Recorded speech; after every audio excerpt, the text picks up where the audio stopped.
Here we go. On ETM Media Group in the building. All right, sir, can you say the name for the family? Reintroduce yourself. Okay.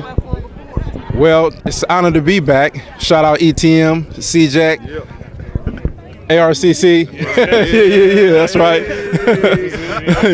So I'm Samuel Nathaniel Brown. I am the founder of the 10P program and the co-founder of the Anti-Violence Safety and Accountability Project. I'm also the original author of the legislation that has now become ACA 6, used to be ACA 3, but now we done doubled it up and we back for round 2.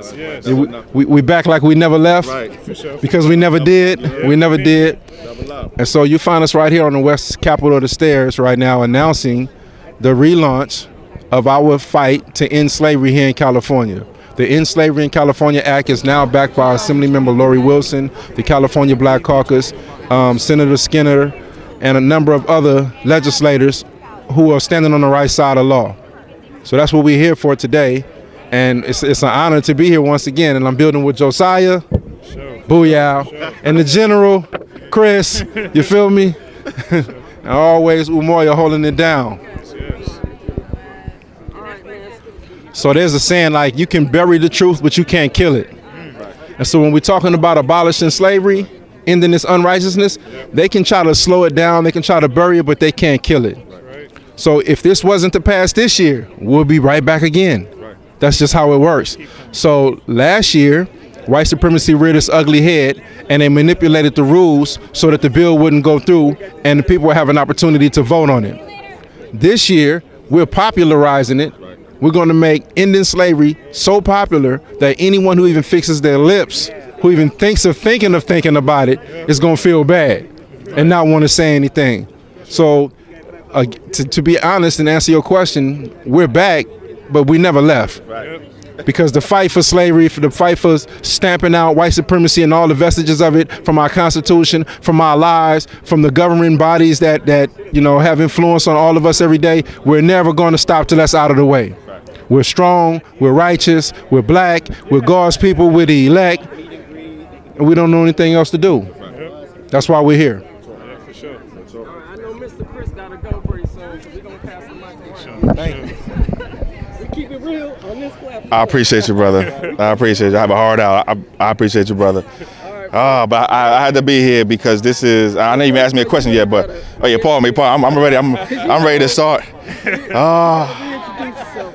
Chris Lawson, just one of the lead organizers with CJEC. You already know, Coalition for a Just and Equitable California, California's first and only statewide organization born for reparations. That's all we do. Reparations and reparative justice. So stuff related to reparations and ending slavery. Ending slavery is a prerequisite. It's a necessary to end slavery and then to get actual reparations. And shout out to the whole family. We got Darlene, we got Josiah, we got Kim, we got my good brother Sam. Yeah. And just one real quick question for you, Yep. brother. So if I'm correct, Yep. They do mention something about involuntary servitude in the state reparations report. Yep. Right? Yep. Can you kind of just briefly touch about it in the report? And yeah. I know it's in the 500-page, but I know we've been reading the 100-page proposal. Yeah. Is it in the 100-page proposal? I believe it is too. And let me give folks some context about just sort of some background. So, State of California has a reparations task force. It's 9 people who are working on a reparations plan right now.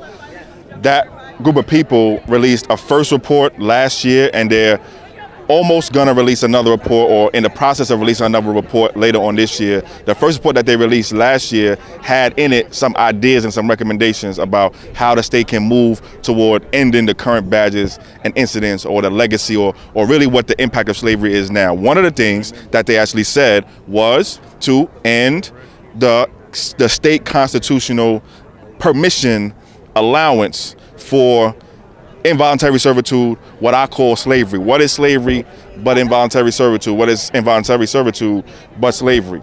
And the State Reparations Task Force has recognized that and is also recommending that as part of what California does to work towards reparations, that they also end current slavery going on in California right now for those who are locked up in our state prisons. My brother Samuel Brown just talked about it at the press conference and just spoke to us here now about it too.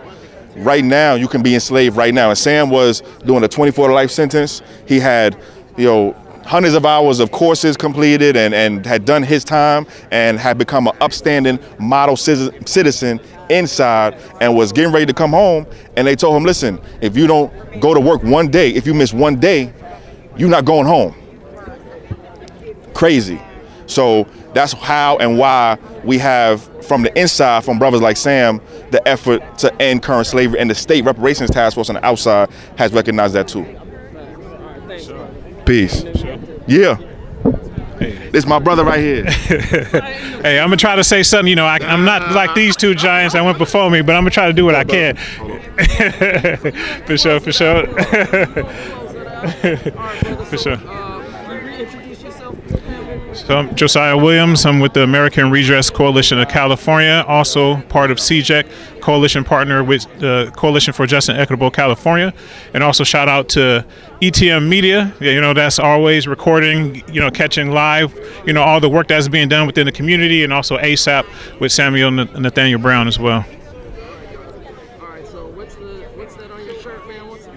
Oh, the American Redress Coalition of California, We was also birthed for reparations and reparative justice, That's all we do as well. We align with CJEC, and that's what we do. Okay. All right, brother. So why are you out here in support of what's going on right now?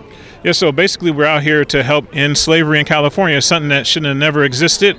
We know that according to the law, allegedly there wasn't slavery in California, but we know that not to be true. There were slaves in California, and currently right now in the prison system there's slavery as well. And so we're out here to make sure we can end that.